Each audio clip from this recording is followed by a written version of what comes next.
For plebs, by plebs, dropping the Bitcoin-only signal. Pleb Underground. Welcome everyone to the Pleb Underground.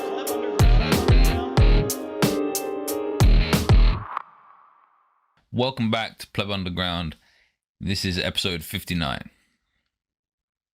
Shitcoiner communities are personality cults, low-T vibes, no responsible adults, insider info, NDAs, law enforcement with NDAs, maxis ripped, mini script, rightly tipped, more percent, tightly lipped, inbox full sent, lightly tripped, and then she's spent. My favorite time is satin, silk host, my girl in all patterns, her ilk most, spicy unlike yours, milk toast, dice your flaws, your ilk coast, never pump the brakes, forever stumped with aches, mass inflammation fakes, no hesitation with which she bakes.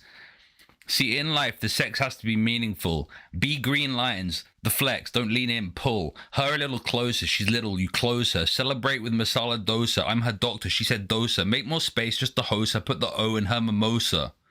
Not quiet, but enjoys the order to gag. She's smoking hot like my reefer. Successor with the swag, Riz Khalifa. She might have the RBF, so don't take it for granted. Transaction hex, that's 1 to F, you might get supplanted. Lips any girl, not, that's not me. Lips not just any girl, that's not she. She keeps me on her toes, so I keep her on her knees. No leaps, me on my flows, most sleep, her on her Z's.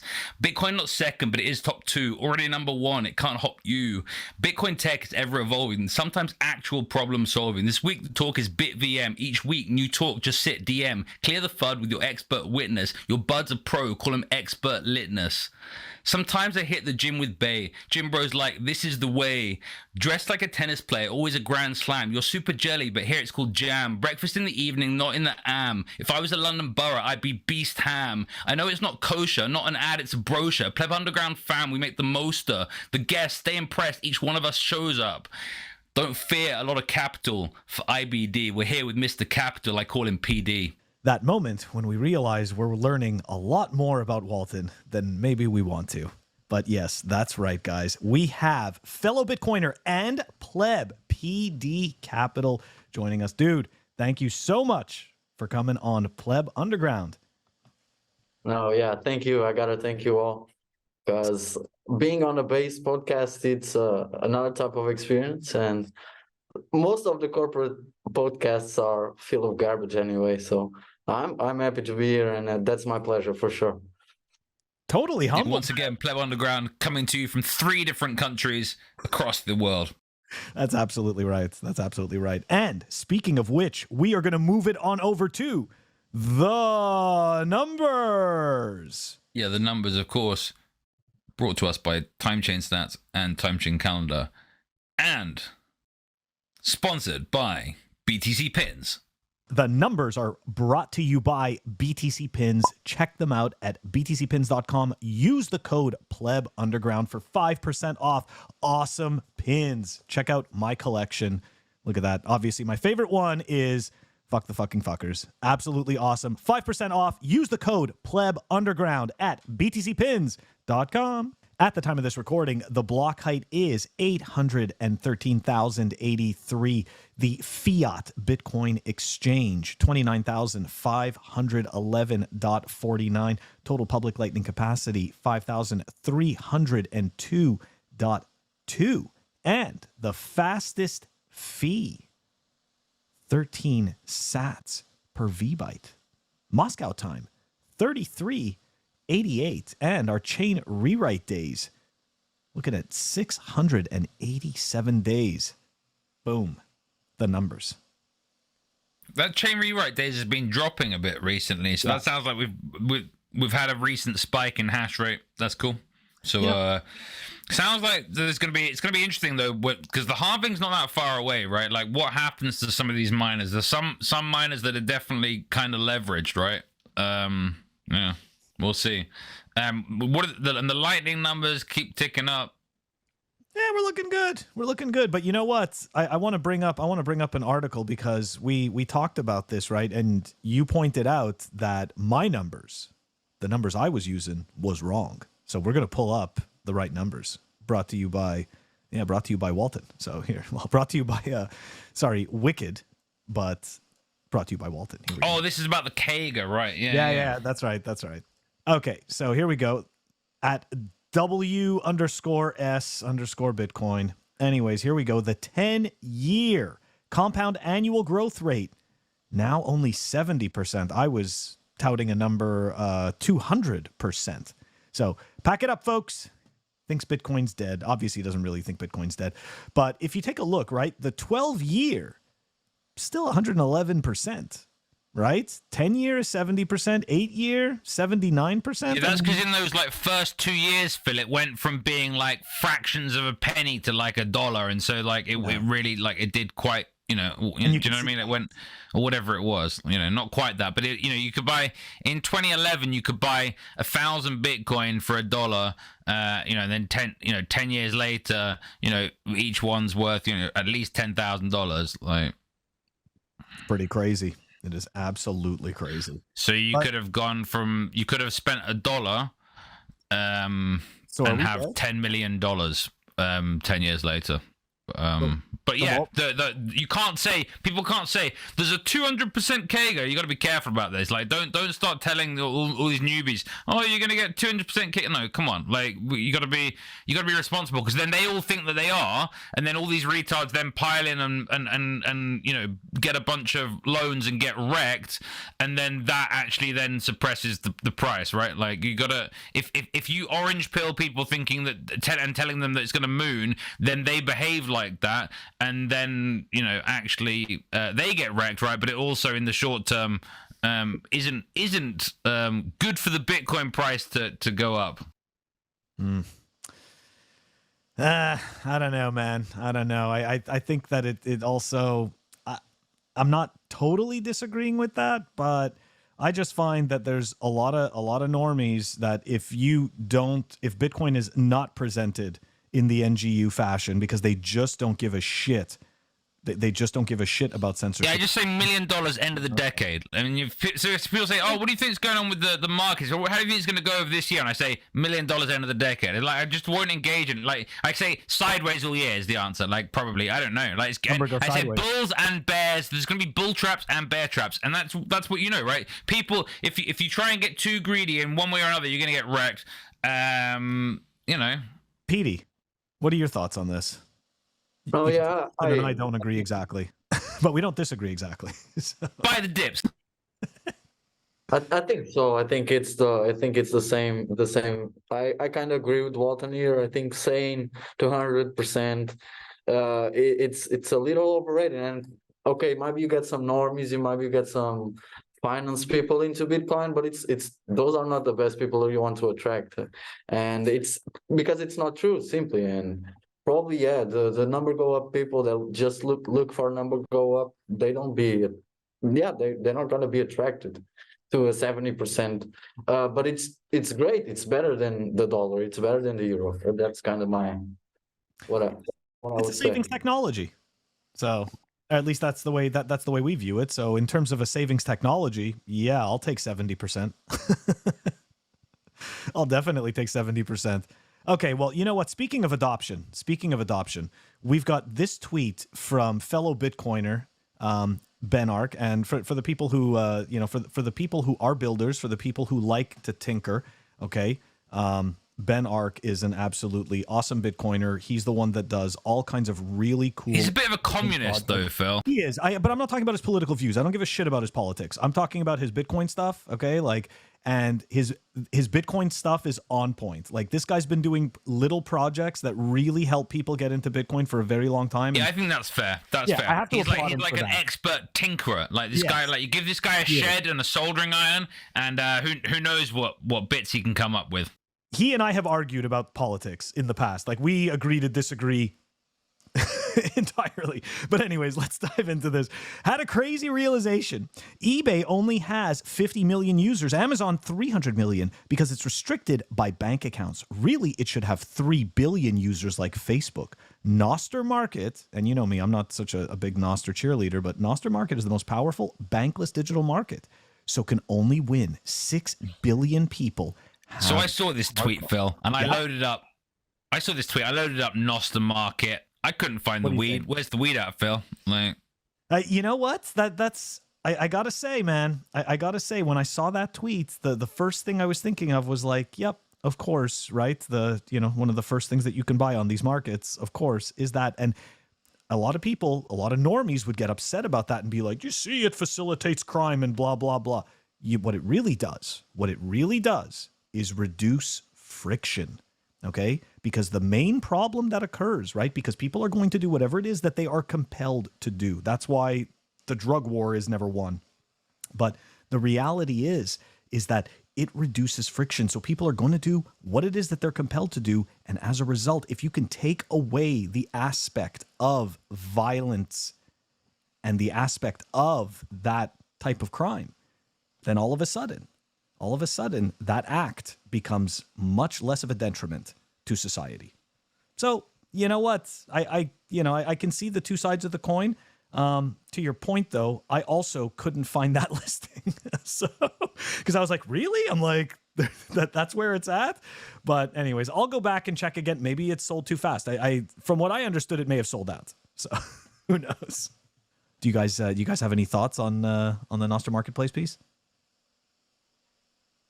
Well, I mean, like I said, I couldn't find the weed. Like, I think they're lying. Like, is it the next Silk Road? Maybe. But I like from what I hear, CivKit has better privacy. Like some of these Nostr people, like they're gonna get in a little bit of trouble because it's not all that private.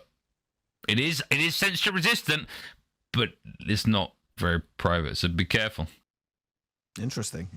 PD, are you a big Nostr fan?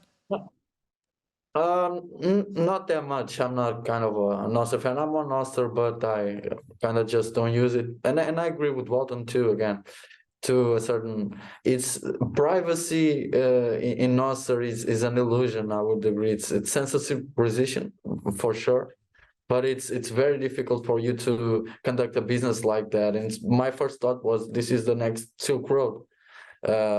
They're gonna be caught. So like this is the same movie that we saw again. And if this grows, yeah, they're gonna be caught. I have no doubts. But yeah, this is a frictionless way to people to move into Bitcoin anyway.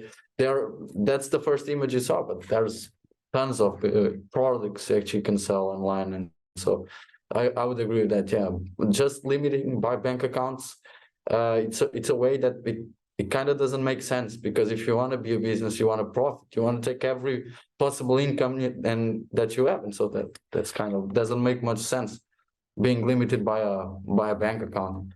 That's the great thing, but like the other part is kind of Silk Roady. Yeah, I think you hit the nail on the head about the bank accounts, right? And we can see, bank accounts, they're not inclusive, they are exclusive. Guys, let us know what you think about all of this. Put it in the comments. That wraps up the numbers, and we are going to move it on over to the Fireside Chat.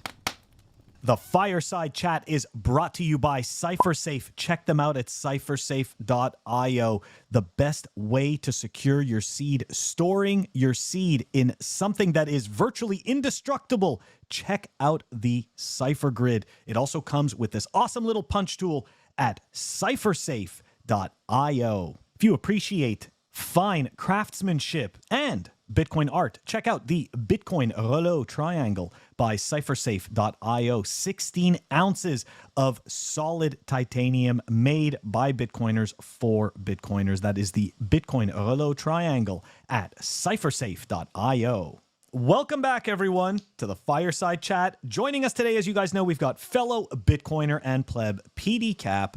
So, PD, to start this off, I'm interested in your rabbit hole story. Phil, can you just turn the fire up a bit? PD looks cold. I mean, look, we do aim to have a cozy little setting here, so I'll turn it down a bit. No, I do look cold. That's a fact. I cannot deny that. But it's not too cold. It's just a. It's just you like a way. to keep yourself in cold storage as well as your Bitcoin. I get it. Yeah, exactly. I'm like my private keys are, so I'm okay. You switch the heating off to stack sats. Yeah, no, obviously the heat is off. The entire year, the next 2 years for probably, yeah. this gonna be a terrible winter, but I don't know. Let's get some wood outside like the old times and get ourselves hit with that. So yeah, I think that's a possibility. So you can stack sets, so you can stack more. So, PD, tell us about the rabbit hole story. Like, when did you know? I mean, I think I met you first in a Spaces like a couple of years ago or something like that. But Bitcoin time totally screws me up. So tell us the story, the origin story. No, yeah, I think it's probably right. I was on Bitcoin prior to being on Bitcoin Twitter. But yeah, I never doxed that part, and I don't think I will. But it was good days, and I did some stupid shit with my Bitcoin those times that I regret.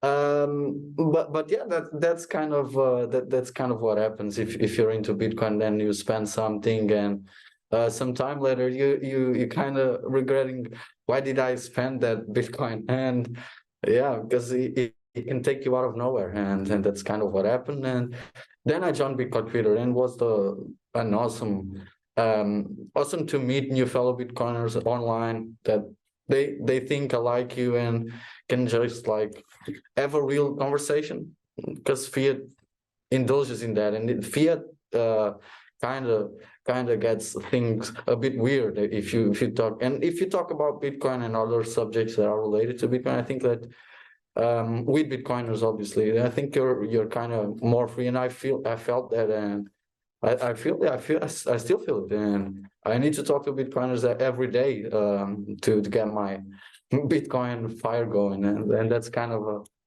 the rabbit hole. And yeah, when I understood Bitcoin, it kind of was not about Bitcoin itself. It was just a tool that was recommended to me, and I bought it, but I didn't understand it, and so it was some years later that I understood about Bitcoin and kind of delved into that. For me, in the beginning, it was just a tool, not what it is today. It's completely different. For me, it's a way of life right now. Yeah, I like that. It's very interesting that you mentioned that. For you, in the beginning, it was a tool, right? Like, it's the same type of thing for me. I came to Bitcoin for the medium of exchange. I did not understand the savings technology, the censorship resistance, any of that stuff. So let me ask you this though: what is the scene like where you are in terms of local Bitcoiners? Like, are you involved with doing any any Bitcoin meetups or anything like that? Or tell us about that if you can. No, I'm not really that involved. Like, I'm in the 21 group from Gigi, but I'm not active at all. Like, I just receive message, and I've never been to any meeting in Portugal, and so I don't know. And there's that meeting gonna happening the Atlantis, and it's in Madeira. So yeah, I'm thinking about that, but I don't know. I'm not that involved in the scene in Portugal, because like at least the people I know, it's very shit coinery, and I kind of don't like it, and so I try to isolate, because I got my friends outside and the worldwide, and so I prefer kind of that way. I'm doing fine. I've met some Bitcoiners from Twitter, and it's kind of been fun that way, and I'm not kind of indulging in Portugal, because I know there are some Bitcoin only meetings, but they are few. There's a lot of shitcoin conferences all over, and I kind of try to stay away from that. So I don't really know much about Portugal. Is it like, does Portugal have a central bank or anything like that? Like, is it issuing its own currency, or is it under the euro, or? No, yeah, it's under the euro. So like, okay. Yeah, we have a central bank, but it doesn't work like a central bank in.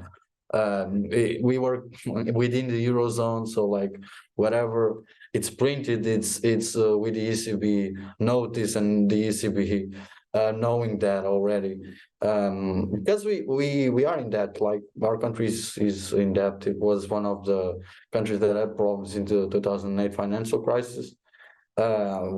With Ireland, with Spain, with Italy, and it's big. So the other one, it's Greece. And so yeah, we the southern countries of Europe mostly have problems on that part economically. So we are in that. Basically, it's like the weather's good, so you're like, hey, look, after lunch, I'm not going back to work. I'm gonna go chill in the sun. Good for you. Good for you. So like, but it's bad for like, the government and them raking in money, and then they spend more money, and Yeah, and we have kind of a socialist government right now. It's not like China, but it's the Socialist Party, and it's doing terribly. And so it's kind of difficult. Like I said, yeah, people, like Walton said, people like to go to the beach and do not go to work after that. So I don't know. Yeah, we are a bit relaxed, like Spanish, like Greece, like Italy.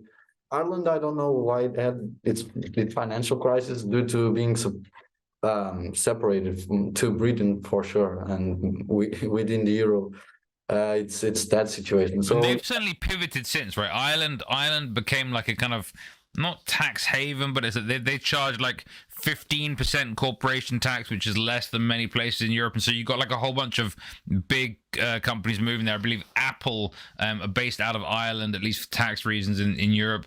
I think a couple of other big conglomerates similarly.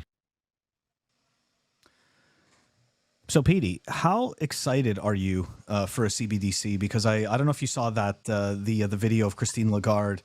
I mean, she can't seem to really tell us whether it's happening, but it's happening, and they're deciding and deciding. And so, tell me, like, what is there any actual conversation around this? Like, do you pay attention to the mainstream media there? Is there any actual conversation, or is this just us in our echo chamber paying attention to everything the ECB does?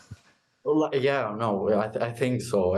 Like, there's minimal coverage, and when, for example, Christine Lagarde or any other politician in the UN or whatever talks, media covers it, but it's that part of the CBDC. No, nobody talks about this. The normies, they don't even know that's coming. And so yeah, that's the funny part when they say, oh no, you still can choose cash or digital, but you're going digital anyway. So we are basically digitizing and controlling your identity, your way of spending, and tracking everything you do online and offline too. And so I think It's like Twitter, right? Twitter want to introduce a $1 a year fee, but it's like but actually it's only with a card, and actually it's like, okay, fine. Sometimes I don't really care about all this inclusivity stuff, but the point is, what I do care about is the kind of trackability. Like, I care about the KYC stuff. Like, if you're essentially having to tie a legal identity, a financial legal identity, which is what they're going to lock down when they don't like your speech that's attached to it, right? Like, and it's, yeah, okay, people are like, oh, $1, everyone can afford $1. Even these poor people in Africa that have smartphones, how can they afford a smartphone? They can afford Bitcoin, but they can't afford a dollar for Twitter. No, you fucking retards. They don't have access to the legacy financial system that actually enables them to do those kinds of purchases, right? You can't just do any kind of purchase, even if you have the capital. There's lots of locked liquidity all over the world because some people do not have access to certain financial networks. Certain people do not have permission to use certain financial networks. No one needs permission to use Bitcoin or Lightning. We should hopefully Elon, actually sorts his shit out and goes, hey, actually, maybe I should accept Bitcoin for this, and he might actually have, a whole bunch of people, signing up for Twitter. Who knows? It's always the illusion, right? It's the illusion of inclusivity. It's the same thing that the banks do, right? You ever see, like, I don't know about you guys, but here, right, like the banks, they do a lot of marketing, like trying to pretend like they're part of your fucking family or something like that. Like all of a sudden you're just having these lunches with your bank advisor. Who the hell has a bank advisor, right? Like that's not really a thing. So they just try to make it seem like that. But at the end of the day, as you guys know, it's not inclusive. It's exclusive. Okay? Like that, the whole point is to keep a whole bunch of, for whatever reason, determined to be undesirables, okay, out of the financial system. For whatever reason. I just don't get it. I've never understood this. Like, why? Like, what is the benefit of doing this? Like, I understand, I guess, you know, like if you are trying to maintain power or have some kind of weird, I don't know, some weird notions of grandeur or whatever it is, you know, like, and this is some weird twisted game, but otherwise, like, wouldn't you want everybody possible to be in your financial system? Right? I don't know. I just don't get it.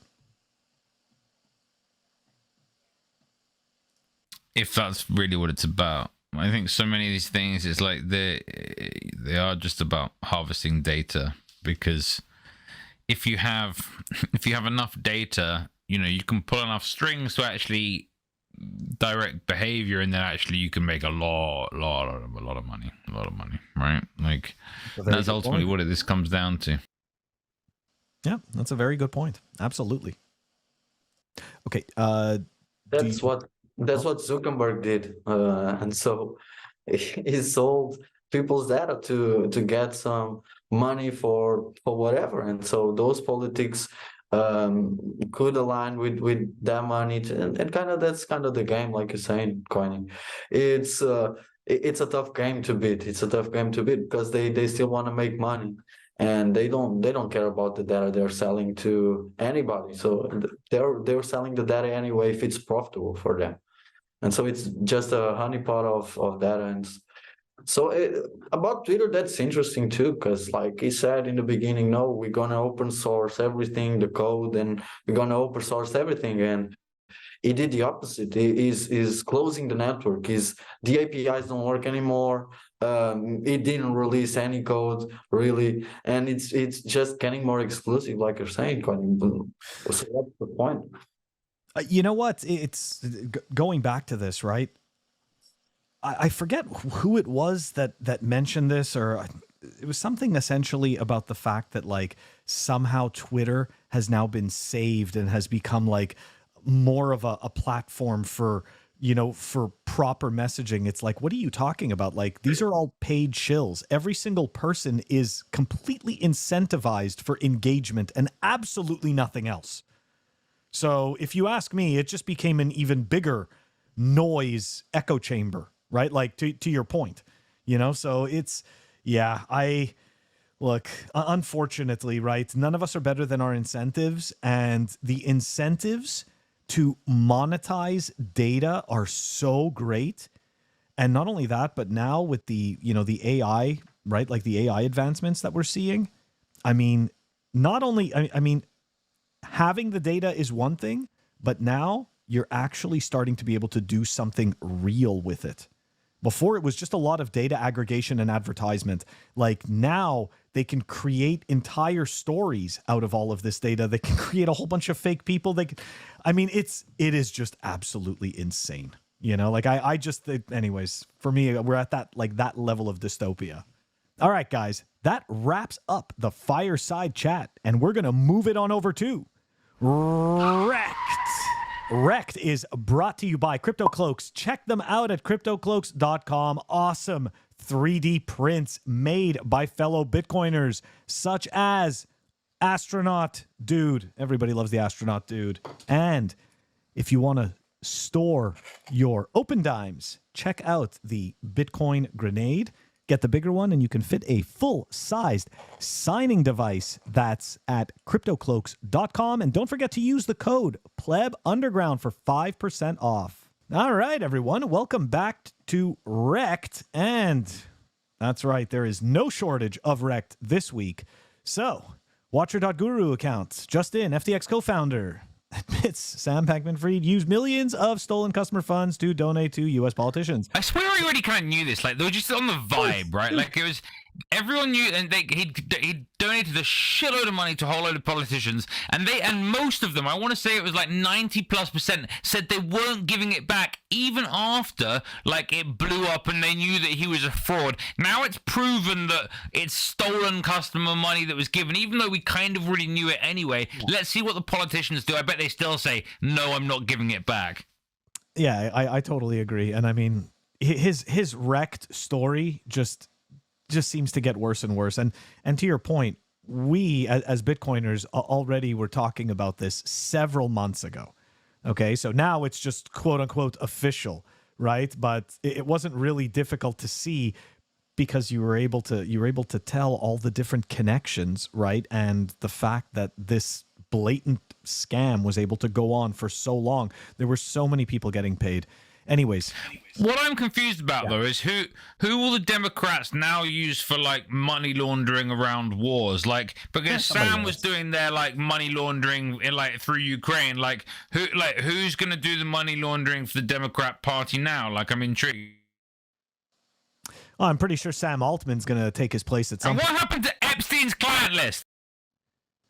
Walton, we don't talk about that, okay? That those people are all fine. See, that's what I think this is a distraction. They're like, hey, look, okay, Epstein's a bigger story. Look, no, we'll pump the Sam story again and distract.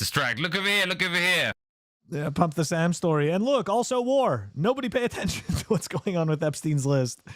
Anyways, okay, this is a follow-up to a clip, actually, that we did. Walton, thank you very much for the links. So we did a clip this week on essentially the UK government requiring customers that want to trade and accumulate crypto to take a test, and supposedly a leaked version of this test from Binance came out. This is a tweet from Mononaut, or Mononaut, however you want to pronounce it. Anyways, so here we go. Okay, isn't it Moononaut? I thought it was Moononaut, isn't it? Is it? I don't even know. I don't even read it. This guy makes some cool visualization thing. I can't even remember what it's called. Like it's like Mempool, but like with like better graphics. I want to say, is it Bitfeed? Is that his? I can't remember. I'll confirm. Yeah, it is. So I'm not 100% sure if these screenshots are accurate, right? We believe that they are, but if you take a look at this, okay, the assessment quiz, you need to answer 3 out of 6 questions, so 50%. You only have 2 chances every 24 hours. But more importantly, let's take a look at one of the examples of these questions, okay? And it's very important for the narrative, okay? So what best describes the risk of crypto assets and how you should invest? A, crypto assets are low risk assets that are appropriate for all investors. B, crypto assets are medium risk assets and should make up the majority of an investor's portfolio. C, crypto assets are a high risk investment and shouldn't make up more than 10% of your total portfolio because you can lose everything you invest. Spoiler, the answer they want you to choose is C. Okay. But what's funny is like they pretend like fiat assets you can't lose everything. They are kind of correct about like, well, shit coins you are going to lose everything. So like don't do that. Like you know, but so this is kind of the whole thing, right?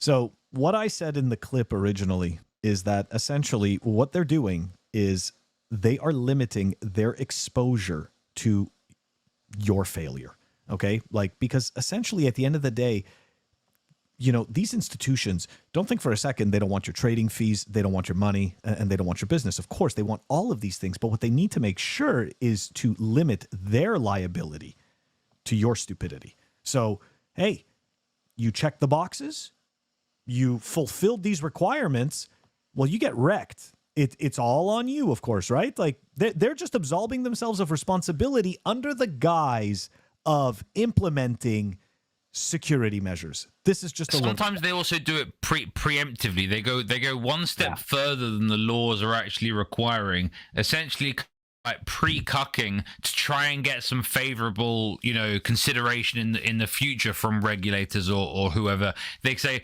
oh, when they actually were selling something that was, you know, blatant. I mean, like they're all these shitcoins are blatant fraud and scams, right? But like when they're selling something that's really fucking blatant, and the regulator catches them, they say, oh, well, I'm sorry. Hey, don't you know we're good people, right? We went beyond when we needed to. It's fucking PR, guys. Don't fall for it. Like these are PR stunts meant to be like, we're the good guys. No, you're just scammers and frauds. But you know, you're good at PR, right? But this is what the fiat system incentivizes, right? People with high political quotient, people who are good at saying, look at what I do, rather than actually, you know, doing good work. Yep, it's a very good point. PD, what are your thoughts on this one before we move on to the final REKT story? No, yeah, I agree, and I think it's what you said. It's plausible deniability. They need to be they need to be on that position, and it's a kind of a way to lobby themselves too to to the governments, like you guys saying, then they go a step ahead, and I agree with that.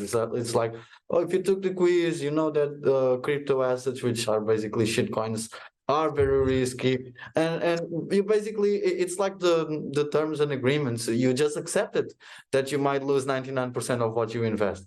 So we are okay with that, and you're okay too. So we can now get rid of that liability, and you can shitcoin at your free range of 100% leverage or 100 times leverage.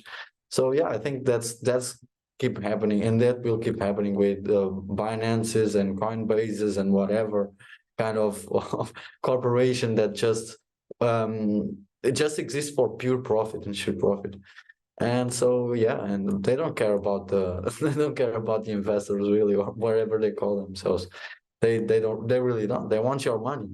They want your Bitcoin, and they want you to spend their Bitcoin there and trade it until you lose it all and give it to CZ. So yeah, I think it's that it's that story. There's another factor here at play, right? Like there is the regulators.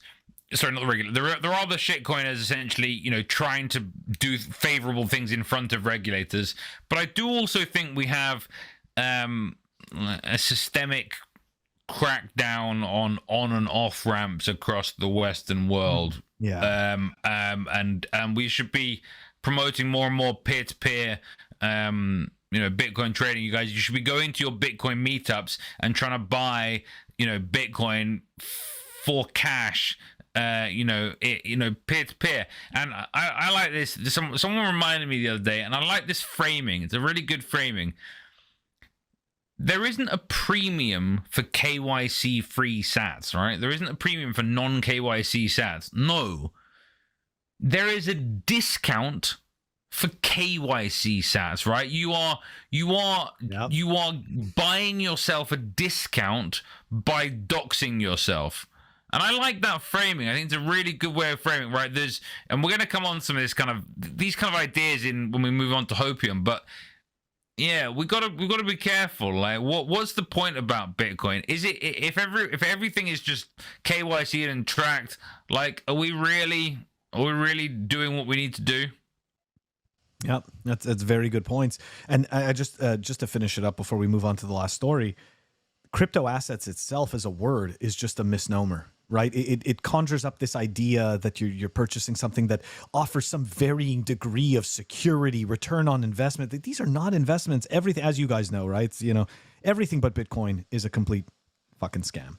So, well, there aren't any coins anyway. There aren't any tokens. So, like, No. Bitcoin isn't a crypto asset, right? There's Exactly. you know, there's a There's ledger. only There Bitcoin. are no sats. There are only UTXOs. Exactly. That's right. You know, Yeah. so it's just, anyways, it's a lot of unlearning that you have to teach people, right? Because immediately everybody started to equate these shit coins with securities, right? Because, oh yeah, it's just like stocks. Oh, it's like penny stocks. No, it's not like penny stocks. You have zero investor protections because you're not an investor. You're just a bag holder. Anyways. All right. Speaking of bag holders, let's take a look at our final fail. Phil, it's REKT, not fail. Come on, dude.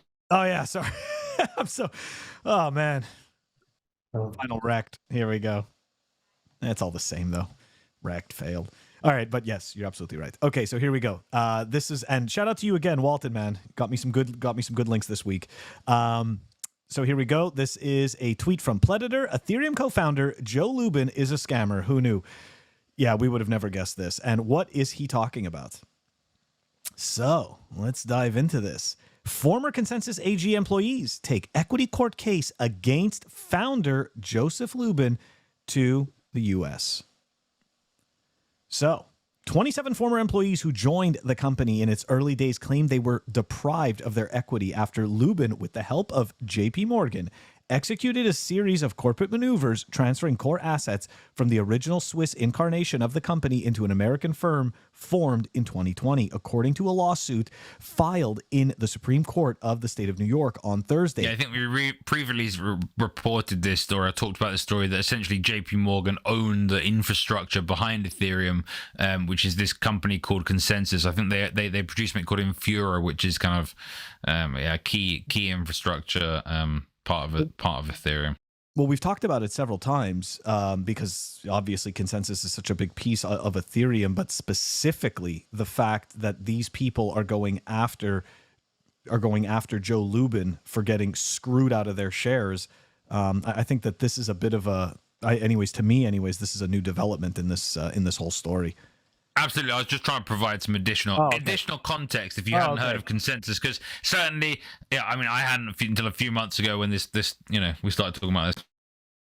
Yeah, absolutely. I was gonna go through the article and then of course explain the consensus stuff.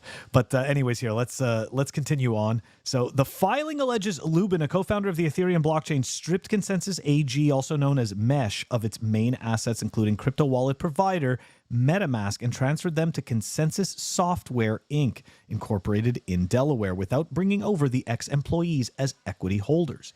Lubin promised that these early employees would receive equity in Consensus, the filing alleges. Then he broke his word. In the process, he violated his legal commitments and duties. The filing said the Brooklyn-based firm, which develops products on Ethereum, has raised $726 million from investors at a valuation of more than $7 billion. But instead of equity, the former employee said they now hold virtually worthless pieces of paper. They were robbed of their expectation to share in Consensus's success for their increased risk, lower salaries, and foundational efforts as early employees, the filing alleges. So here, wrapping it up, the US-based Consensus dismissed the allegations. We fully expect that the plaintiffs, who were never employees of Consensus Software, will soon find this gambit is another fruitless attempt to enrich themselves from the success of others. So, Lol. So look, let's now, right? You were talking about giving context. So let's give some context, right? There is an awesome thread from Dick Whitman that essentially outlines the whole entire history of Ethereum. And you can clearly see in one of these videos, like it's the first tweet in the thread where Joe Lubin explains to the potential investors of Ethereum, forget about Consensus, we haven't even gotten to Consensus yet, where he explains to them how they can maximize their profitability. Okay, so as investors. So the idea is security, that ETH is a security. It doesn't even make a difference what the SEC says. They said it themselves. They showed it in a video, number one. Number two, okay, Consensus essentially is the only mechanism the only mechanism for being able to build anything on top of Ethereum, okay? And that is predominantly owned by JP Morgan. If you think for a second that they wouldn't totally screw these employees out of potential anything, you're very, very mistaken. Okay, like this is some of the most ruthless, you got to imagine, right? It's some of the most ruthless business that there is. And if they didn't have this in writing, which it sounds to me like they didn't because they're using the word promise. I mean, don't get me wrong, whether Joe Lubin and JP Morgan screwed them or not, it's almost irrelevant. I mean, I believe that they did get screwed, but I think it doesn't make a difference because I don't think they have anything in writing. What I think is kind of funny is like I kind of like how basically all of these like it's not even shitcoin communities, right? The people on the payroll of the like core shitcoin cabals, shall we say, are starting to act like they're not getting paid, right? We saw the BSV camp falling apart. Now it's the Ethereum camp falling apart, right? People talk about in Bitcoin how, one day the militaries of the fiat governments around the world are not going to be sufficiently paid and how they're going to stop working, right? We're seeing kind of that sort of thing happening with the shitcoin armies, right? The armies of the shitcoin warlords aren't getting paid off enough. That's to me that sounds like hopium, Phil. Sounds like hopium. Kind of does. And speaking of which, that wraps up. Is that what's up next? That's right. But look, before we wrap it up, we want to give PD a chance to comment on this. What are your thoughts, my dude? No, I think it's Hopium. Probably not for Joe Lubin, but for Bitcoiners for sure. And I think every group is trying to they are breaking apart like Waltons, and it's evident now. You can just pick the other side, and that's why Jamie Dimon is so against Bitcoin, because he's invested in the other side. But that side is failing miserably, and it's a fun show to watch. But it might take some time. But the VSV camp, for example, it's pretty easy to see that that will broke down very very quickly. It's falling down in pieces with every court case, with every day that's passes. It's just a normal day for CSW and Covenant together, spending more money on a thing they will not achieve anything. Well, So especially because it sounds like Calvin doesn't want to pay the bills anymore as well. yeah, no, it doesn't. But he says CSW is fully funded. So I don't know. Let's see. It's fully funded by I don't know, probably BSV Association or whatever, or CoinGeek or whatever, which is basically Calvin. So it's not directly, but I think Calvin is still in the game. He still wants to trying to get something out of Bitcoin, which they will not. They are lunatics. They will not get anything out of the real Bitcoin, which yeah, and that's a funny, interesting story. And Ethereum, I don't know. I don't really care about Ethereum. We knew that he was a scammer, and so yeah, he scammed more Yeah, people. does anyone know how many Ethereum Lubin has? Like, Who cares? Who cares? Yeah, who cares?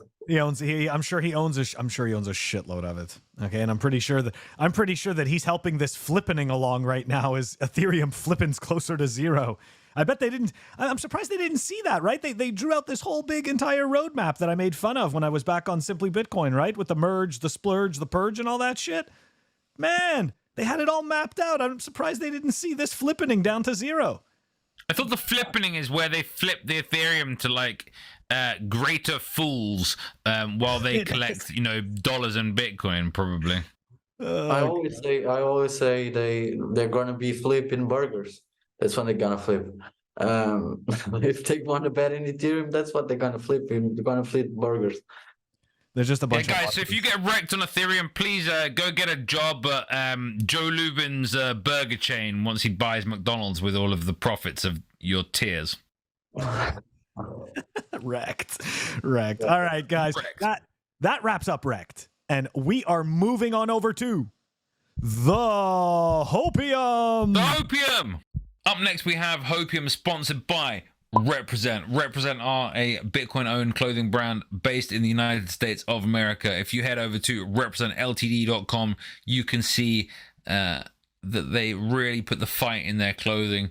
They make some excellent pieces. Here you see a limited edition that you can't buy, but you can buy things almost as cool if you head over to representltd.com and use the code PlebUnderground to get a discount on all of the goodies.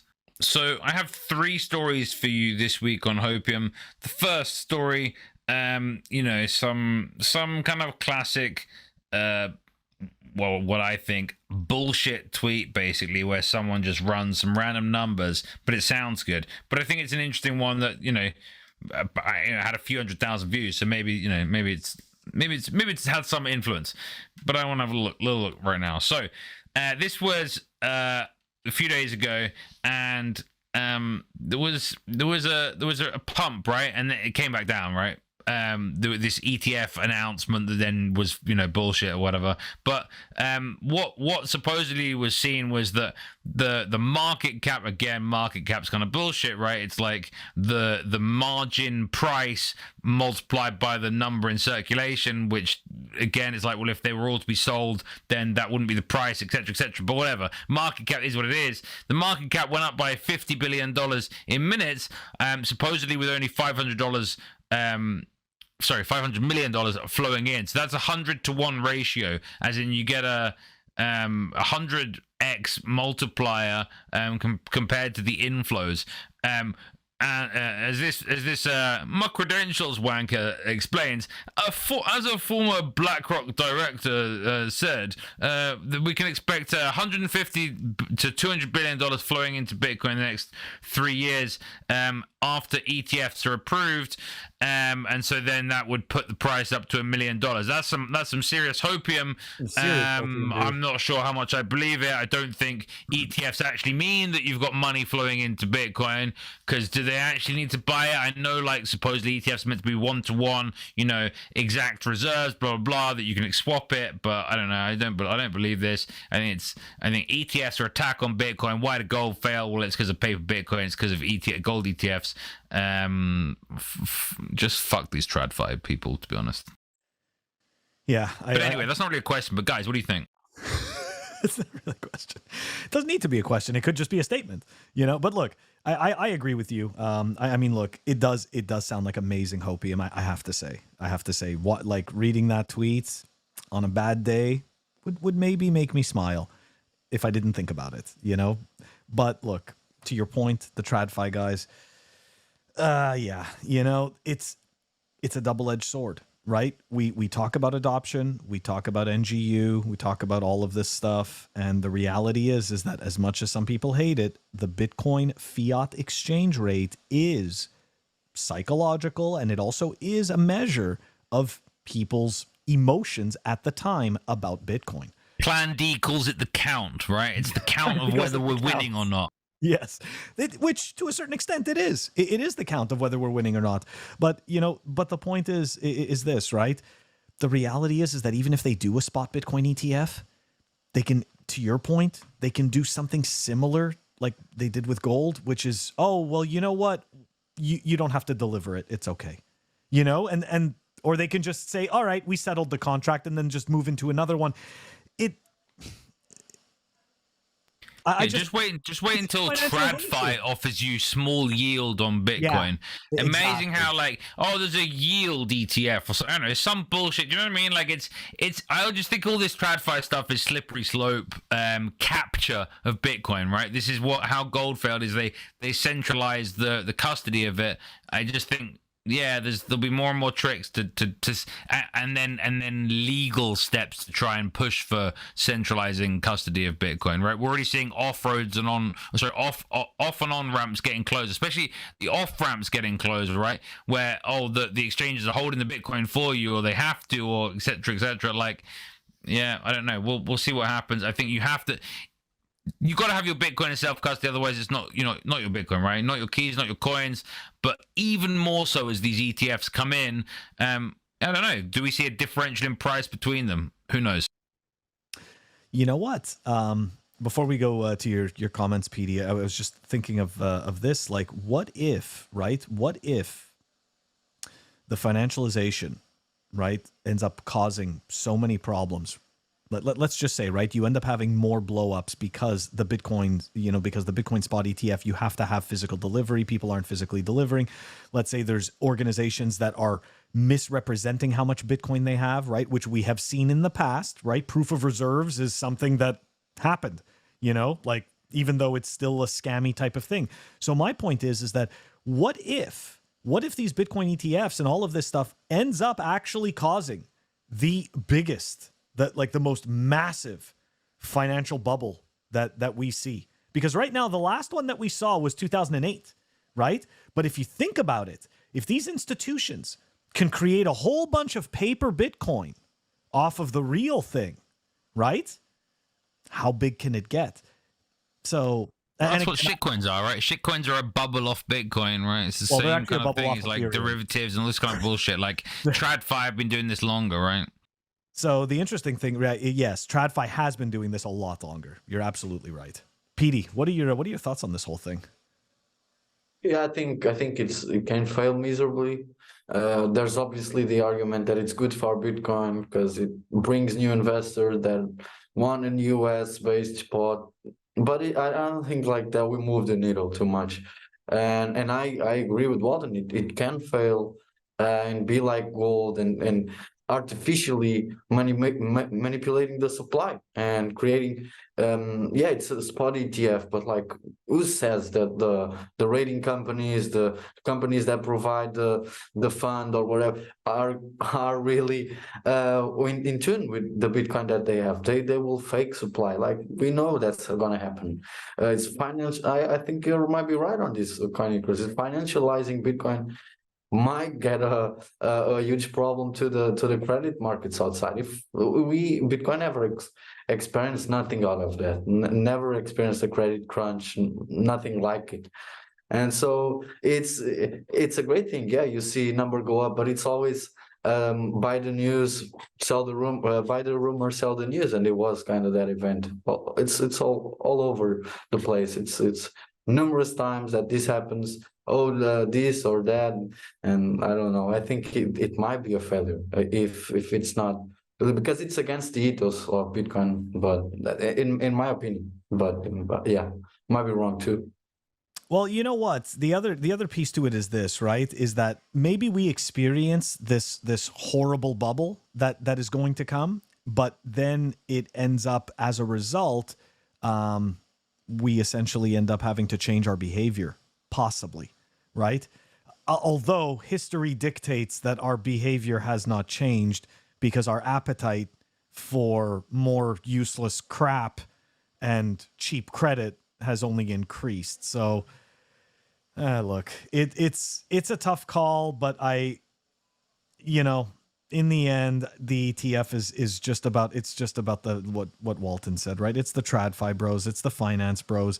This is how, look, if we think for a second, right, that these massive institutions don't want to take more money from the system by using this product, we're wrong, right? They will use any way they can to be able to take that, to be able to take what they believe is their share.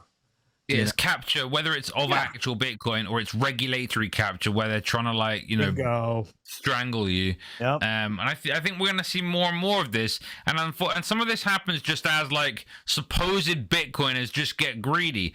An example here, my next story, Lightning Labs, right, got greedy and they launched this thing called Taro, and then they got sued, and so they had to change the name and call it Taproot Assets, right? You can issue your security on Lightning, just like Liquid did, and then they got the Seychelles exchange. And I was slightly excited about this, thinking, oh, maybe we're gonna see. Yep. Nothing happened, right? There was no real big issuance of stocks on these things. Why? Well, because all equity issuance has to be centralized, and so having it on something else does it really make anything? I don't know.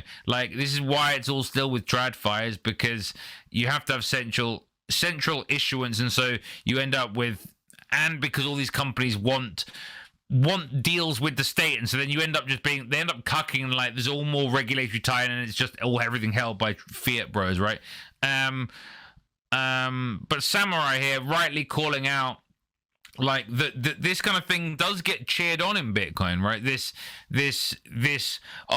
everything should be on Bitcoin, and then hopefully that means we're gonna pump our bags. This is some high time preference nonsense, but more importantly, it's attracting the wrong attention. I think you're increasing the attack surface for Bitcoin, right? You're increasing the number of things that regulators can come after normal people for, right? You're running a Lightning node, you're not doing anything wrong, but then it's you're transferring some asset and you don't have a license to do that, or it just attracts more bullshit from the fiat world. We should be keeping these systems separate, not just trying to merge them as much as possible. I understand, you want to spend your Bitcoin in a store, fine, then you need to orange pill them and get them to actually accept Bitcoin, not be trying to give them some solution that enables them to flip it back to fiat immediately.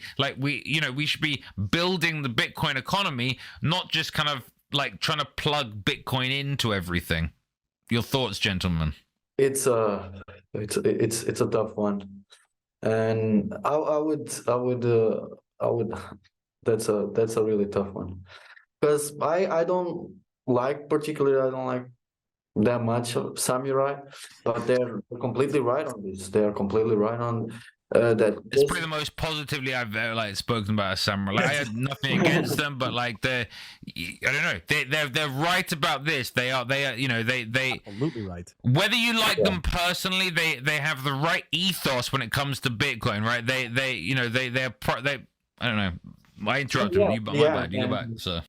No, it's that, and obviously they being a privacy focused, obviously that they don't like to see this, because it's regulatory capture. You're opening doors to much more problems in the regulatory world due to issuing fiat-based coins or tokens or whatever they want to call it on. At least it's on Lightning. It's not on main chain, but yeah, Lightning Labs is basically WEF, so they want this dystopian garbage onto Bitcoin, and so I think they're pretty. I think of them as Google, right? Remember, they're founded by ex-Googlers, right? The core team at Lightning, like they're super Silicon Valley. Yeah, they're fiat, so basically they are fiat, and that's not a good thing. Agreeing in total with Samurai here, it's against the ethos of Bitcoin, and it's sad to see those things coming up, but I think it's about the same story too, the previous story, and the ETF and whatever. This will come eventually, and like central banks owning Bitcoin and governments or whatever, all of that will happen.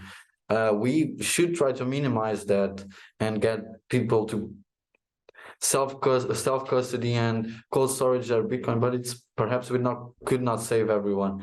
But we should try to minimize those regulations, those companies' power with our Bitcoin, and they creating more Bitcoin, and because it's against what Bitcoin was created for. So yeah, that's my opinion on this. Yeah, I agree with both of you guys, right? Obviously, like Samurai, you know, in terms of the drama that we see, and it's not just them, right? Between them and Wasabi and all of this stuff. I mean, that just totally puts off a lot of people. But to your points, I totally agree. I mean, as soon as I read that tweet, I was like, based. I mean, that's absolutely right. I mean, this is totally just creating the chains, right? This is building your own prison, right?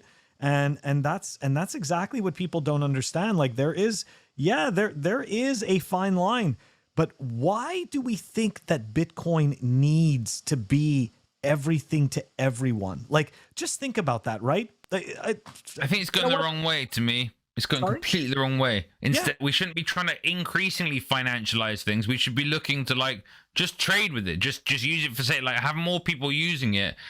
And actually, this kind of comes on to my third and final article. I'd like to share. I say article. It's not an article. I have a video.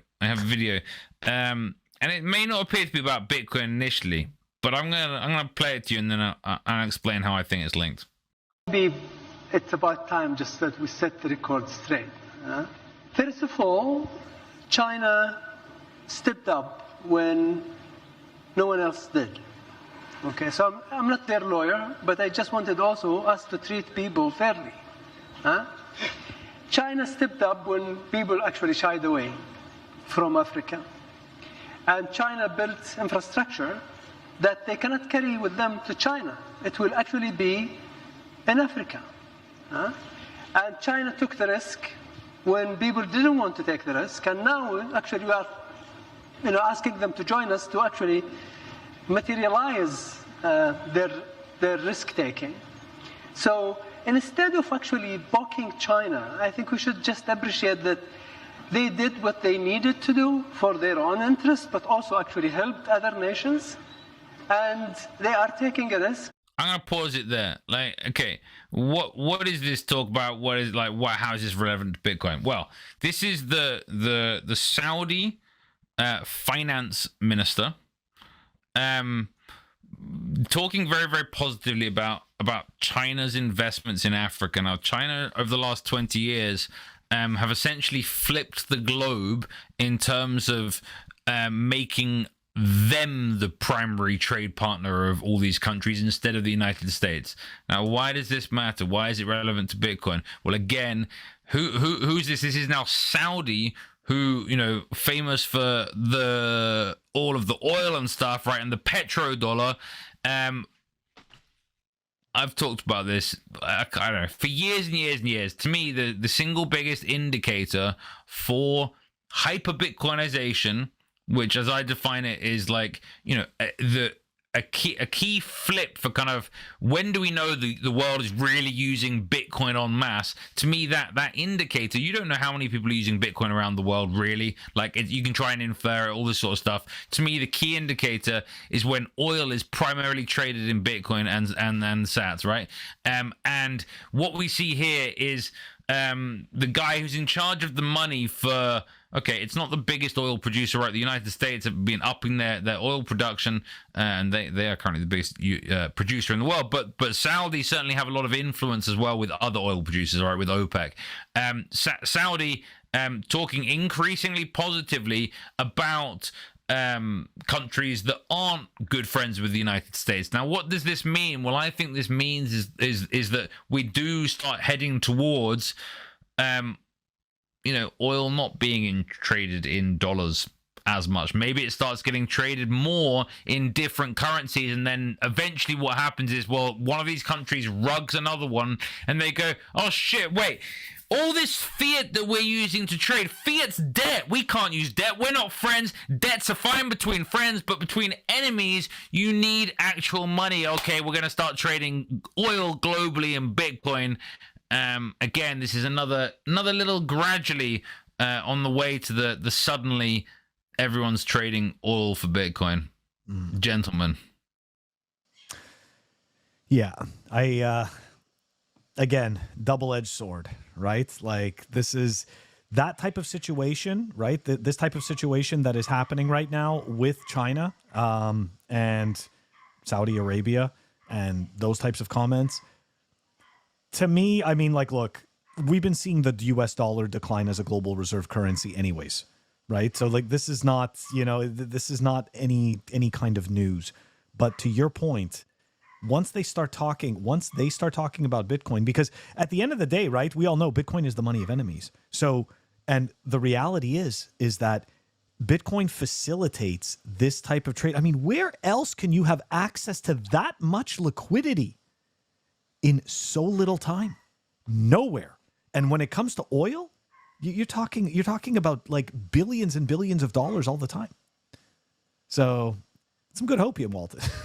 That's some good one. Well, I just think it's that, like, we talk about how like, let's put all these financial products on Bitcoin. Yeah. No, we need food, we need energy, we need people, you know, producing real value in the real world, producing real products. We need less of this financial bullshit, less people trying to trick their way into getting rich because they think they have to, because inflation's like outpacing them being able to produce. No, they just need to, like, get back to the basics, learn some real skills, produce some real value, build, you know, beautiful families, beautiful businesses, and, you know, crush things. Let's go. I like it. PD, what are your thoughts on this? Yeah, first I want to disagree with the finance minister from Saudi Arabia, because the reason China builds infrastructure in Africa is because they want to take the resources out of the African countries. That's the only reason. That's why they buy credit all over the world, and mostly in Africa, because the way they deal with those types of finance agreements is that they gotta be paid on yuan. And if it's paid on yuan, most of the African countries will default on their debts, because, like, we know the story of African currencies. They are really, really weak against most of other currencies. So they will inflate way faster than, like, the yuan can, the euro, or whatever stronger currency can. And in those times, yeah, that's why they buy credit on that. That's why, like Saudi Arabia, obviously, I think it's obviously on their favor, and they already did trade of oil in yuan to China. So I think that's the path, and I think what Koenigsegg said is 100% right, and you too, is that this is the decline of the US dollar. So it's a good thing for Bitcoin because it's on the opposite axis of the US dollar. So it's a good thing, and it's a opium for Bitcoin. And I agree 100% with what you said, Walton, about energy, food, and whatever. But firstly and most importantly, it's oil being priced in Bitcoin for sure. That it's a pivotal moment.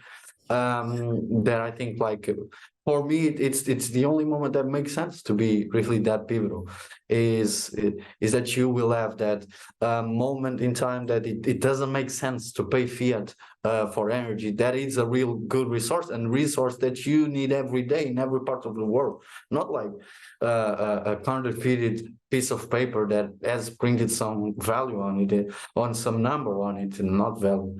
And so, yeah, I think that's kind of the game. It's happening all over the world, and that's why you see conflicts on Russia and Ukraine, and now Israel and Palestine. That will continuously happen until the US, unfortunately, enters a civil war. There's no way out of it, and unfortunately, I think it's a decline, and it's a steep decline now, and you can see that it's constantly growing, and it's faster and faster, and like you cannot stop the snowball from coming, and it's coming, and it's a good thing for Bitcoin. So I hope things break, not to things break. I hope for things to go slow. I think perhaps that will not be the path that we expect so peacefully, and you'll have to be violent, unfortunately, but that's kind of the way human nature works. And so, yeah, that's my 2 cents. No, we really appreciate it. And I think you said it very well. And look, at the end of the day, this is what the orange pill is for. We can opt out of this. This is the lifeboat, the orange lifeboat. And guys, that does it for this week's episode of Pleb Underground. Don't forget to drop us a like and subscribe. Help us grow the channel. PD, people want to find you. How did they get in touch with you, man? Yeah, they can get in touch with me on Twitter, not X right now. It's an X .com at PDcap _ McTalks, and with Telegram too. You can get in touch with me, by the way. Same story. Okay, awesome. We're gonna add those details into the show notes. And guys, don't forget to check us out on our audio only platforms: Apple Podcasts, Spotify, and Anchor. If you want to stream us sats, check us out on fountain.fm. You could stream us sats through Breeze. Walton, my camera just died. How do we end this one? Fuckshitcoins.com. Please like and subscribe. We'll see you next week. More toxic than